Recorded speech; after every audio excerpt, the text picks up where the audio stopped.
Recruitment प्रक्रिया के और इस साल जो हम नई प्रक्रिया लेके आ रहे हैं उसके बारे में अगले 10 से 15 मिनट में थोड़ा विस्तार पूर्वक बताऊंगा। सबसे पहले पिछले साल की रैलीज़ जो हैं उसमें हम, जैसा कि डीडीजी ऑलरेडी कवर कर चुके हैं, कि जो बच्चा था वो पहले दौड़ने आता था रैली ग्राउंड में और उसकी लास्ट स्टेज होती थी रिटन एग्ज़ाम। इस बार हमने उसको वैसा वर्सा कर दिया है। अब सबसे पहले वो रिटन एग्ज़ाम देगा और उसके बाद में ही जो सिलेक्टेड कैंडिडेट्स होंगे उनको बुलाया जाएगा दौड़ के लिए। तो जो फेज़ 1 है, रैली को अब 2 फेजेज़ में बांटा गया है, फेज़ 1 और फेज़ 2। फेज़ 1 में जो पहली प्रक्रिया है वो रिक्रूटमेंट नोटिफिकेशन है, जो हम ऑलरेडी 15 तारीख को जॉइन इंडियन आर्मी वेबसाइट पर डाल चुके हैं।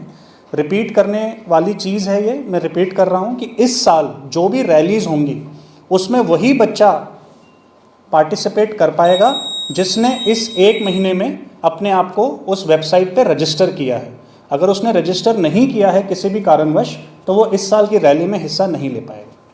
तो सबसे पहले रिक्रूटमेंट नोटिफिकेशन जो ऑलरेडी ऑन है इस साल के लिए, ऑनलाइन रजिस्ट्रेशन ये ऑलरेडी ऑन है इस साल के लिए, इश्यू ऑफ एडमिट कार्ड ये जब ये रजिस्ट्रेशन प्रक्रिया ख़त्म हो जाएगी उसके 10 दिन से 15 दिन के अंदर ऑटोमेटिकली वो ज्वाइन इंडियन आर्मी वेबसाइट से डाउनलोड कर सकता है।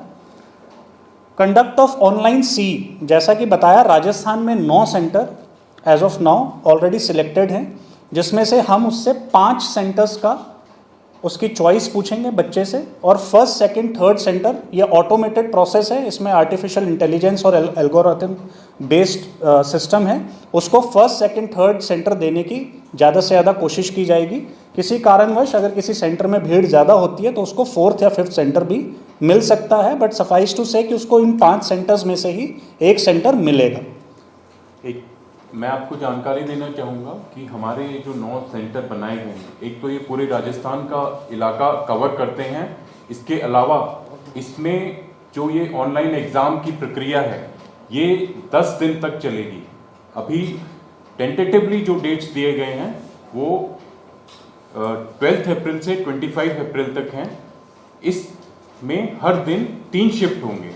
तो इन एग्ज़ाम सेंटर्स की जो टोटल कैपेसिटी है वो 5 लाख से अधिक है। पिछले साल जो कैंडिडेट्स हमारे पास आए थे उनकी संख्या करीब 2 लाख थी, उससे दुगनी से भी ज़्यादा कैपेसिटी हमने जनरेट करके रखी है ताकि कोई भी कैंडिडेट एग्ज़ाम देना चाहता है वो आराम से एग्ज़ाम दे सके। Capacity of examination centers is much more than required. Conduct of online सी, अगर आप अभी देखेंगे कि इस भर्ती प्रक्रिया में इस साल से जो हम चेंज ला रहे हैं उसमें सबसे इम्पॉर्टेंट पॉइंट है कि अब सबसे पहला स्टेप जो है वो लिखित परीक्षा है। जो उन 9 सेंटर्स में से जो भी 5 सेंटर उसने बच्चे ने मांगे हैं उसमें से उसको एक सेंटर आवंटित किया जाएगा, जिसकी जानकारी वो ऑटोमेटिकली अब ज्वाइन इंडियन आर्मी वेबसाइट से लेगा, जिसमें तारीख, टाइम और उस सेंटर का एड्रेस जो उसको अलॉट किया गया है उसको दी जाएगी, और बेस्ड ऑन दैट वो उस पर्टिकुलर तारीख में उस सेंटर जाके और अपना एग्ज़ाम आराम से दे सकता है, जो कि कंप्यूटर बेस्ड होगा। उसके बाद में क्योंकि ये ऑनलाइन एग्ज़ाम है, इसका रिजल्ट जो है it's devoid of any human interaction, इसमें कोई ह्यूमन इंटरेक्शन नहीं है, ये कंप्यूटर बेस्ड एग्ज़ाम है। और उसका जो रिज़ल्ट है वो रिज़ल्ट के बेसिस पे हम एक मेरिट ड्रॉ करेंगे और उस मेरिट के हिसाब से फेज़ 2 के लिए, जो कि रैली में दौड़ने वाली प्रक्रिया है, उसके लिए हम बच्चों को इन्फॉर्म करेंगे, जो कि जॉइन इंडियन आर्मी वेबसाइट पे हम पब्लिश करेंगे कॉलअप कि आपको सिलेक्ट किया जाता है फेज़ 2 में आने के लिए। फेज़ 2 में जब वो बच्चा अब आएगा तो वो अपना आधार कार्ड और उसका बायोमेट्रिक वेरिफिकेशन, जो कि मोस्टली थंब स्कैन होता है, उस स्कैनर के साथ और उसके आधार कार्ड के साथ उसकी आइडेंटिटी को हम प्रूफ करेंगे कि ये वही बच्चा है जो कि रैली ग्राउंड में दिए हुए समय और दिए हुए दिन पे आएगा। बाकी की प्रक्रिया अगर आप देखेंगे ये ऑलमोस्ट सेम ही है जो पहले होती थी। जब वो एक बार रैली ग्राउंड पहुंच गया तो सारे टेस्ट वही हैं, उसमें कोई भी बदलाव नहीं किया गया है। पहले वो अपना फिजिकल टेस्ट देता है, फिजिकल टेस्ट देने के बाद उसका फिजिकल मेजरमेंट टेस्ट होता है, उसके बाद में उसका मेडिकल एग्जामिनेशन होता है, और मेडिकल एग्जामिनेशन होने के बाद जिन बच्चों को फिट पाया जाता है उनकी एक मेरिट ड्रॉ की जाती है। अब 2 मेरिट ड्रॉ की जा रही हैं इस बार। एक फर्स्ट मेरिट है उसकी ऑनलाइन सी की, और सेकंड मेरिट है उसकी जो फिजिकल टेस्ट में उसने अपना परफॉर्मेंस दिया है, उसकी सेकंड मेरिट है। Based on these two merits, इन दोनों मेरिट के आधार पे हम जो सक्सेसफुल कैंडिडेट्स होंगे जो, और हमारे पास कितनी वैकेंसीज़ हैं इसके हिसाब से हम जो सक्सेसफुल कैंडिडेट्स होंगे उनका result join Indian Army website पे पब्लिश कर देंगे। ये एक बड़ा क्विक आपके लिए मैंने बनाया है कि पिछले स्कीम में और इस स्कीम में क्या फ़र्क था। तो बेसिकली आप देखेंगे रैली नोटिफिकेशन सेम है, यहाँ पे वो रैली में दौड़ने आता था, physical test, measurement test, medical test और लास्ट में कॉमन एंट्रेंस देता था। हाउएवर अब जो हम नई स्कीम ला रहे हैं उसमें ऑनलाइन सी पहले है जो कि यहाँ पे होती थी, और उसके बाद में सारे ये जो running test, physical test, measurement test, ये सारी चीज़ें तकरीबन सेम हैं। मेडिकल टेस्ट उसका जैसे ही होता है और वो फिट होता है, हम मेरिट ड्रॉ करेंगे और जो सक्सेसफुल कैंडिडेट्स होंगे उनको हम उसके जो भी रेजिमेंटल सेंटर्स अलॉट हुए हैं उन रेजिमेंटल सेंटर्स में डिस्पैच कर देंगे ताकि वो अपनी ट्रेनिंग को शुरू कर सकें। एक्शंस अगर आप देखेंगे broadly, uploading of rally notification जो हो चुकी है, विंडो फॉर अप्लाइंग सेम है, 1 महीना पहले भी देते थे, 1 महीना इस बार भी है। Conduct of online C result, rally schedule including medical review, documentation, dispatch and commencement of training, ये ब्रॉड एक्शंस हैं जो इस साल होने वाले हैं। सबसे इंपॉर्टेंट चीज़ वही है कि जो बच्चा रजिस्टर नहीं करेगा वो बच्चा इस साल रैली नहीं देख पाएगा। एक चीज़ मैं आप लोगों को और बताना चाहूँगा कि ऑनलाइन सी होने के बाद जो कैंडिडेट सेलेक्ट किए जाएंगे, जैसे मैंने बताया था कि एग्ज़ाम के बाद चयनित अभ्यर्थियों को रैली के लिए बुलाया जाएगा। ये रिक्रूटिंग ईयर जो होता है 1 अप्रैल से 31 मार्च तक का होता है। इस दौरान जो ट्रेनिंग चलती है वो 2 बैचेस में चलती है। पहला बैच इस 1 अक्टूबर, यस, 1 अक्टूबर, और दूसरा बैच 1 अप्रैल को स्टार्ट होता है, 1 मार्च 1 अप्रैल को स्टार्ट होता है।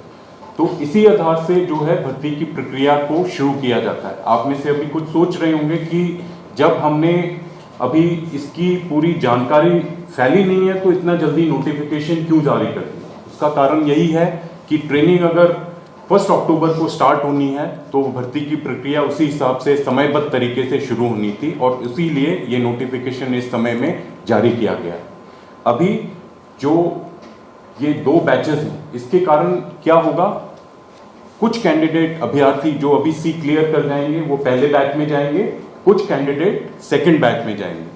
इनका निर्धारण हम अपनी रैलीज के आधार पे करेंगे। जैसे मैंने आपको बताया हमारे पास 5 भर्ती कार्यालय हैं अलग अलग स्थान पे राजस्थान में। इनमें से कुछ भर्ती कार्यालय अपनी रैली पहले जो बैच है उसके लिए करेंगे और बाकी जो बचे हुए भर्ती कार्यालय हैं उनकी रैली सेकंड बैच के लिए की जाएगी। तो ये रैली का जो पीरियड है, ये पहली रैलीज जो होंगी 2 या 3 रैली, ये जो है जून से लेके सितंबर तक के बीच में की जाएंगी ताकि अक्टूबर के लिए जो ट्रेनिंग स्टार्ट होनी है हम अपने कैंडिडेट्स को समय से भेज सकें।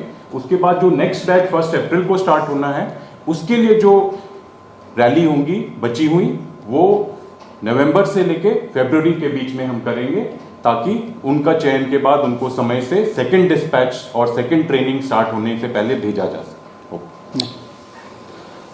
जो कैटेगरीज हैं भर्ती की इस साल उसमें भी एक बदलाव किया गया है जो मैं आपको बताना चाहूँगा।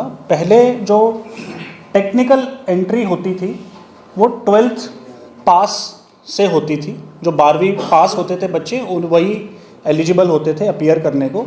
हाउएवर हमने ये देखा कि जो 12वीं पास बच्चे हैं जब वो अपनी ITI या जो डिप्लोमा करते हैं तब तक वो ऑलमोस्ट उस साल पहुंच जाते हैं जो कि आखिरी साल होता है उनका भर्ती देखने के लिए। तो उस वजह से हमने इस बार टेक्निकल एंट्री में एक बदलाव किया है और ज़्यादा से ज़्यादा बच्चों को टेक्निकल एंट्री में हम ले सकें उसके लिए हमने 10वीं, अगर आप देखेंगे 10th पास इस बार हमने कर दिया है। 10th सिंपल पास जो है वो बेसिक एलिजिबिलिटी क्राइटेरिया रखी है ताकि जो है मैक्सिमम बच्चे इस भर्ती का फ़ायदा ले सकें। बाकी एक और चीज़ मैं यहाँ पे बताना चाहूँगा कि पिछले साल जो भर्ती थी उसमें हमने 2 साल का वेवर दिया था क्योंकि कोरोना और उसकी वजह से 2 साल बच्चे भर्ती नहीं देख पाए थे। वो वेवर अब नहीं है। अब जो एज प्रोफाइल है वो वही है जो पहले होता था। फॉर एग्जांपल GD सोल्जर जो है वो पहले 17.5 से 21 होता था, वो इस साल भी 17.5 से 21 ही है। तो ये एक चेंज है मेजर। बाकी सारी कैटेगरीज की डिटेल्स यहाँ पे हैं, आपको किसी को भी डिटेल्स चाहिए हो वो हम आपको प्रोवाइड कर देंगे, और ये जॉइन इंडियन आर्मी वेबसाइट पे आप देख भी सकते हैं। गो बैक, टेक्निकल का दिखाए, अग्निवीर टेक्निकल। ये जैसे कर्नल कैलाश ने हमें बताया, हमारी अग्निवीर प्रक्रिया का एक महत्वपूर्ण जो अंग था, जो इसका एक इम्पॉर्टेंट फोकस था, वो था हमारी इंडियन आर्मी की टेक्निकल थ्रेशोल्ड को बढ़ाना, ताकि हम अपने जो नए अग्निवीर आएंगे उनमें टेक्निकल कैपेबिलिटी काफ़ी हो। इसी के तहत जैसे मैंने आपको बताया पहले कि इंटेलेक्ट कंटेंट और फिजिकल कंटेंट दोनों में एक बैलेंस लाने के लिए ये प्रक्रिया को चेंज किया गया है। इसके अलावा टेक्निकल कैपेबिलिटी बढ़ाने के लिए आपके सामने जो टेक्निकल एंट्रेंस है, टेक्निकल ट्रेड्स हैं, उनके लिए जो QR है वो इस तरह से निर्धारित की गई है ताकि हमारे पास जो टेक्निकली ट्रेन पर्सनल हैं, जो कैंडिडेट हैं, वो आ सकें। ये टेक्निकली ट्रेन कैंडिडेट कौन से हैं? ये ITI कैंडिडेट्स हैं। हमने ये ऑब्जर्व किया कि ITI कैंडिडेट ज़्यादातर 12वीं के बाद, जो 10वीं के बाद जो जाते हैं, वो 3 साल का अगर डिप्लोमा कर रहे हैं तो वो ओवरेज हो जा रहे हैं।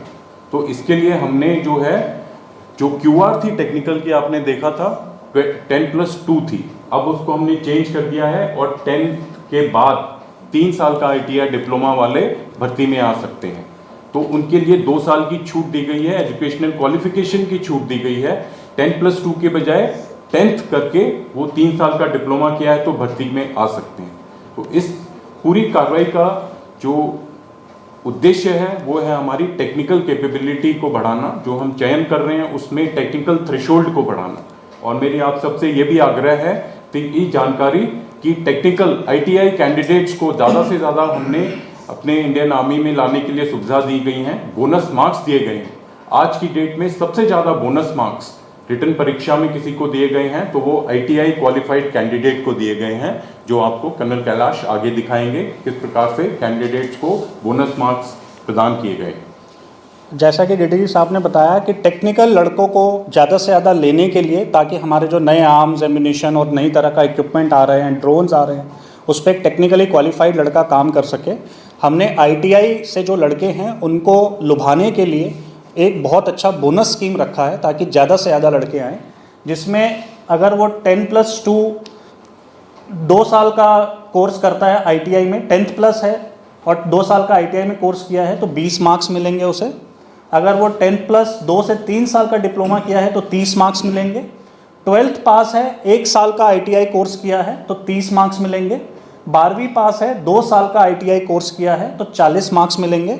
और 12th+ डिप्लोमा होल्डर, ये बेसिकली 3 साल एंड अबव वाले कोर्सेज हैं, उसको 50 मार्क्स मिलेंगे। तो आप एक तरह से देख सकते हैं कि जो बच्चे ITI से आएंगे उनको हम एक एडेड एडवांटेज दे रहे हैं इंडियन आर्मी में आने के लिए। इसके अलावा जो NCC के बच्चे हैं या जो कंप्यूटर क्वालिफाइड बच्चे हैं उनके लिए भी, जैसा कि ये बोनस मार्क्स मैंने आपको दिखाए हैं अलग अलग कैटेगरीज में, वो अलग अलग कैटेगरीज में बोनस मार्क्स हैं। इसकी डिटेल्ड जानकारी जॉइन इंडियन आर्मी वेबसाइट पे आप देख सकते हैं। ये पूरी जानकारी जो हमने नोटिफिकेशन इशू किया है उसके अंदर भी दी गई है कि क्या क्या बोनस मार्क्स का फ़ायदा हमारे अभ्यर्थी या कैंडिडेट उठा सकते हैं। जो स्पोर्ट्समैन हैं, जिन्होंने किसी भी लेवल पे रिप्रेजेंट किया है, स्टेट को, डिस्ट्रिक्ट को, नेशनल लेवल खेला है, उनके लिए भी ये बोनस मार्क्स जो हैं वो रखे गए हैं। और ये इनकी भी विस्तृत जानकारी जो है रैली नोटिफिकेशन पे as well as join Indian Army website पे अवेलेबल। दैट इज अभी कर्नल पुष्पक जो हमारे जयपुर भर्ती कार्यालय के डायरेक्टर रिक्रूटिंग हैं, वो थोड़ी ही समय में जयपुर भर्ती कार्यालय से स्पेसिफिक जो पॉइंट हैं वो आपको